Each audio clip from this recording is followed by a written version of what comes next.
Hello and welcome to week 8 of PUBH 610. Today we will talk about international comparisons.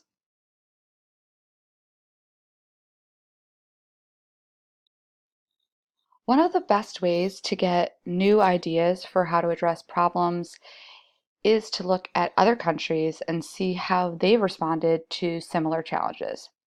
So I hope that through our lecture this week, you'll learn more about the healthcare systems in other countries and therefore have a better perspective on what we do here in the United States and how we can do it better.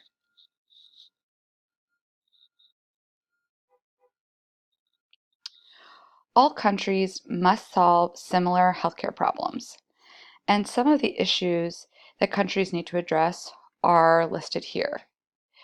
So there are issues with coverage, such as who's covered, is it residents or citizens?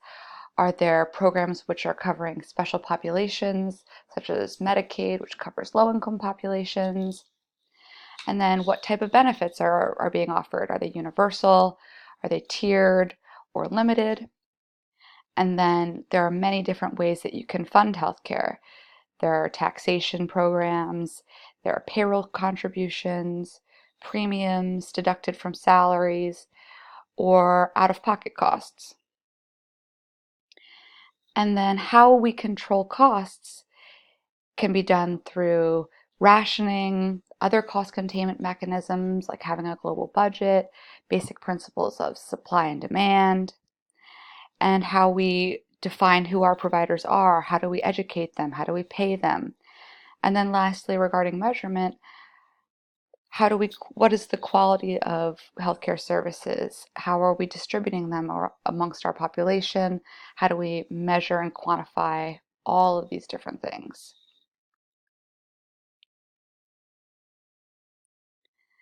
As we discussed before, the United States spends almost double the average of gross domestic product of other economically developed countries, but has poor population health outcomes. And when compared with the other 12 high-income nations, we have the lowest life expectancy and the highest infant mortality rates of OECD member states. And therefore, our increased spending has not improved our overall health status.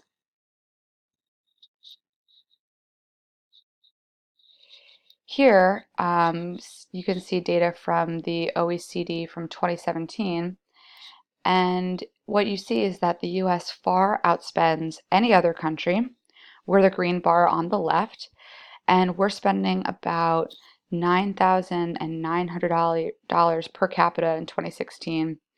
And a large portion of that is the lighter green bar, which shows the out-of-pocket spending.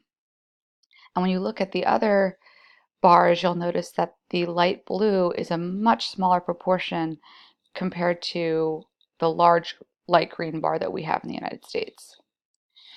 So for instance, in other countries like the UK, they spend far less, around $4,000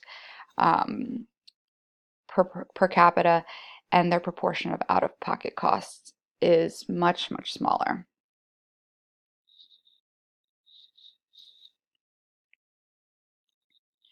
So how does the US compare based on some of the OECD key indicators? So our health status is not that great. Life expectancy at birth was 78.8 years in 2015, and this is worse than it used to be. Our life expectancy in the US used to be 1 year above the OECD average in the 1970s, but now it's almost 2 years below the average. Regarding risk factors, the US has the highest prevalence of obesity in the OECD, so 38% of adults in the US, compared with an OECD average of 19.4%, are obese. And we have the second highest overall share of the population, which is overweight or obese, 78%. I mean 70%. And since we know that obesity and being overweight is linked to so many other non-communicable diseases, stroke, coronary heart disease, this is a big problem for the United States. But we do also have some good things. Our smoking rates are low, 11.4% compared to an OECD average of 18.4%. And we have pretty good air pollution or air quality.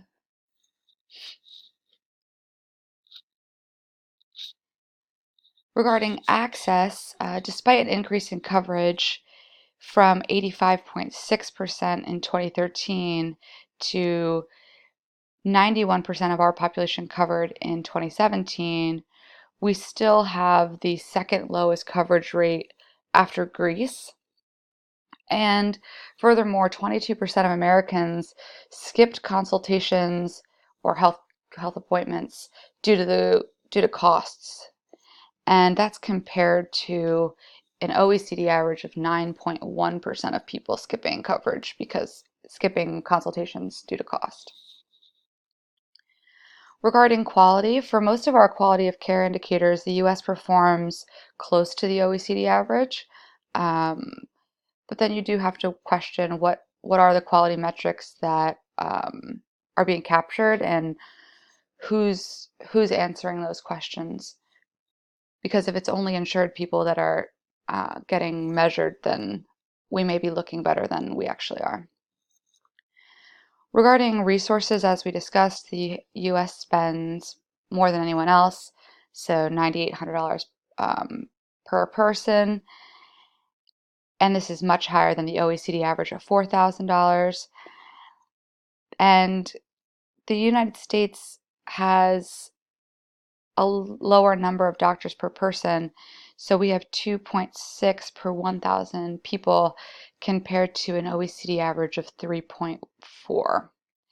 And our number of hospital beds are 2.8 compared to 4.7 in the OECD per 1,000 population. Except for the United States, the 25 wealthiest countries in the world all have some form of universal health coverage. And it's important to remember that universal health coverage does not mean a single payer healthcare system. And among Canada and Western European countries, there are three basic models. There is the national health insurance model, there are national health systems, and there is socialized health insurance. The first, national health insurance, is a model that's found in Canada, and the government finances healthcare through taxes, but the care is provided by private providers. And in this model, you can think of financing insurance payment and delivery as the four functions. And in this model, delivery is detached and provided by private providers. So the four functions you can see here in the quad function model: financing, insurance, payment, and delivery. Then we have the NHS, and in the UK, this is the famous national health system. They have tax-supported national health insurance programs, and the government manages the infrastructure for the delivery of medical care. And the government also runs most of the medical institutions. They also organize and manage physicians who are either government employees or they're employed and organized in a publicly managed infrastructure, so a publicly managed hospital perhaps. And in the quad function model, the NHS has tighter control on all four of these functions in the quad model.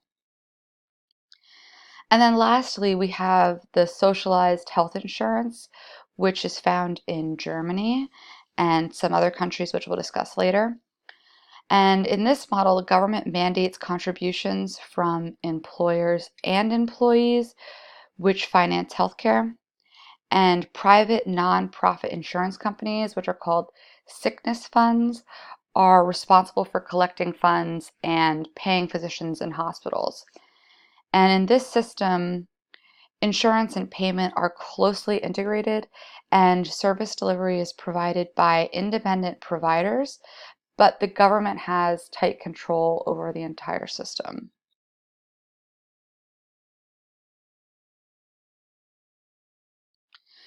So now we're going to take a look at some different countries and see how their healthcare systems are run. And let's start in Australia.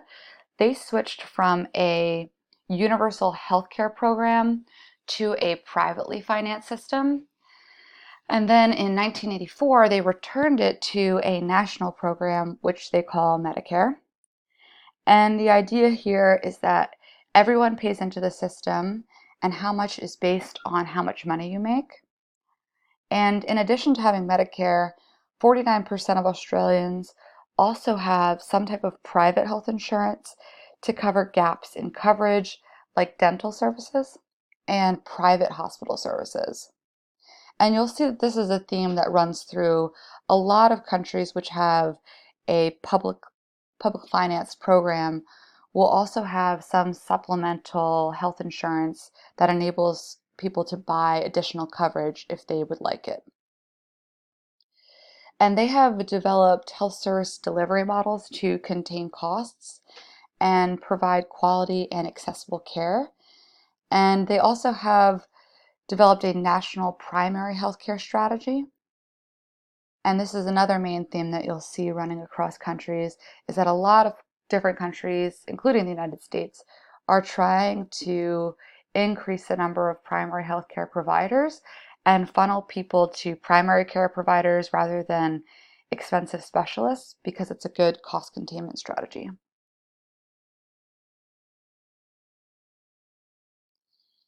In China, healthcare has undergone many changes since the 70s. It's evolved from a public insurance system where the government or another public enterprise paid to a multi-payer system. And government employees in China are covered by the government insurance, and employees of public enterprises are covered through a separate insurance where the benefits and payments vary based on the financial well-being of that company. Almost all of the plans contain costs through things such as experience-based premiums, deductibles, and co-payments. And the unemployed, self-employed, and employees at small companies are largely uninsured. They, like here, will have to pay for their services out of pocket or purchase individual or family plans from some other type of health insurance company. More than 90% of people in China are insured, but their benefits are actually very limited. And the Chinese are also facing problems of a large unemployed population and rising healthcare costs. In China, the employment-based insurance does not cover dependents or migrant workers. And they also have challenges in rural areas where there is limited access to healthcare. And they have a three-tier system of primary, secondary, and tertiary care, but this has largely been abolished, and now patients can go to any hospital of their choice as long as they're insured, or they can pay for it out of pocket. And this sounds familiar, right? This sounds familiar to the United States, where you can go to any hospital if you're willing to pay for it. And in China, this leads to large tertiary hospitals with specialty care being overutilized, while smaller primary and secondary hospitals are underutilized. And ultimately, this increases costs as it's more expensive to operate a fancy tertiary hospital than it is to operate a primary healthcare clinic.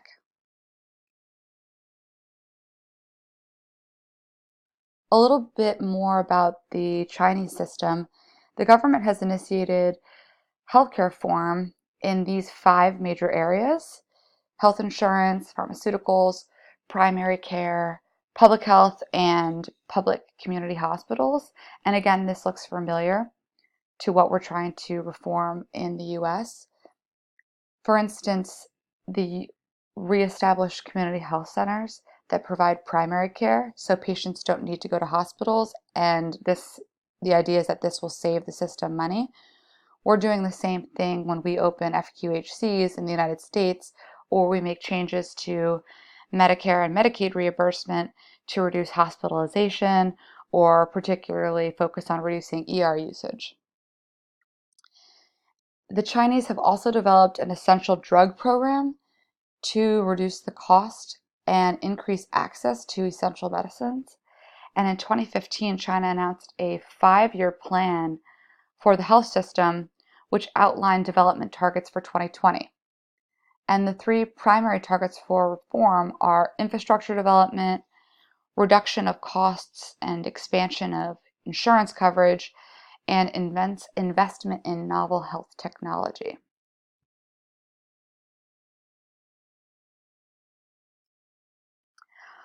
Our neighbors to the north, Canada, has a national health insurance system called Medicare. You could see Medicare is a very popular name for health insurance programs.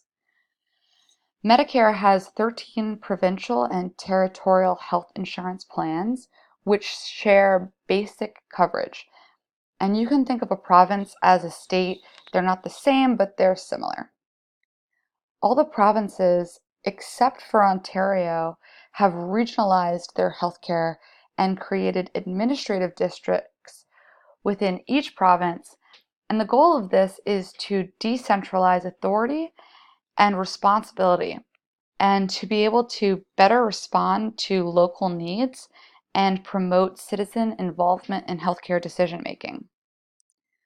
Most of the financing for Medicare comes from general provincial taxes, and the federal government provides a fixed amount that is independent of actual expenditures.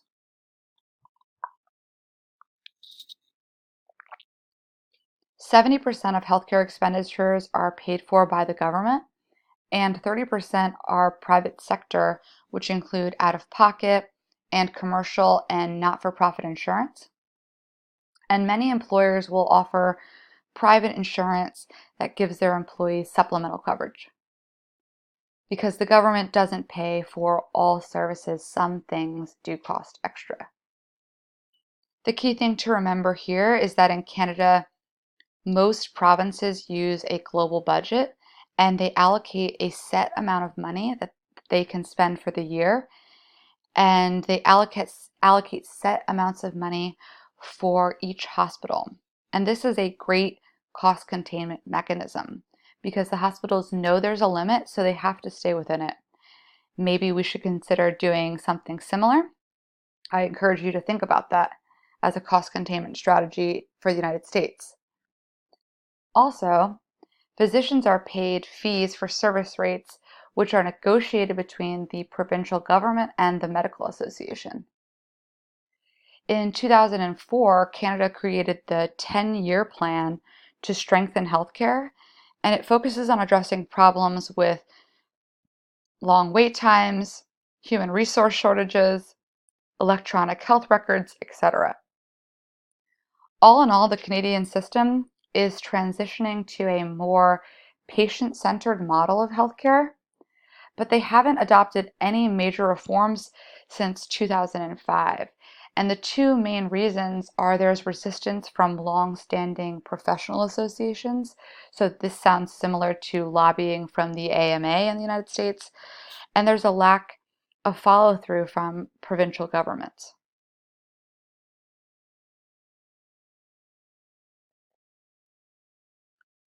Germany has had mandatory health insurance for all citizens and permanent residents since 2009. Please read the article I posted to Blackboard from the Princeton Review to learn more about how Otto von Bismarck created this new social health insurance model at the end of the 19th century. It also discusses several other prominent models for healthcare delivery globally. In Germany, 86% of people receive their primary coverage through an ASHI, and 11% receive it through a PHI, which is similar to a private insurance network to cover special programs. So again, you're seeing this basic services being covered by the government. People have to pay extra if they want special services.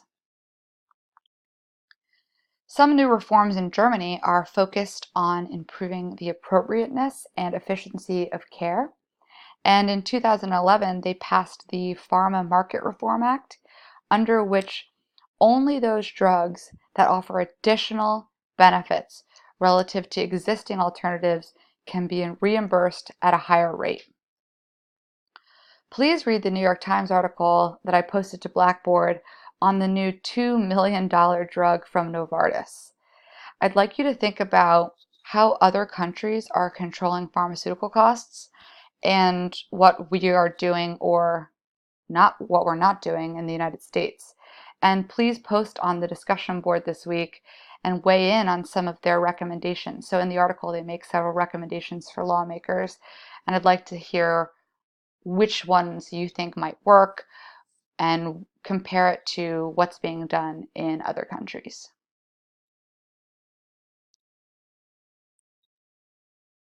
In the UK, as we previously discussed, they have the National Health Service, which is founded on the principles of primary care and a focus on community health services.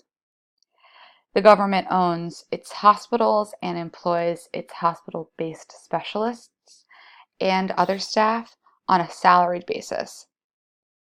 And I want to flag that the Mayo Clinic in the US also uses a salary payment model for their physicians.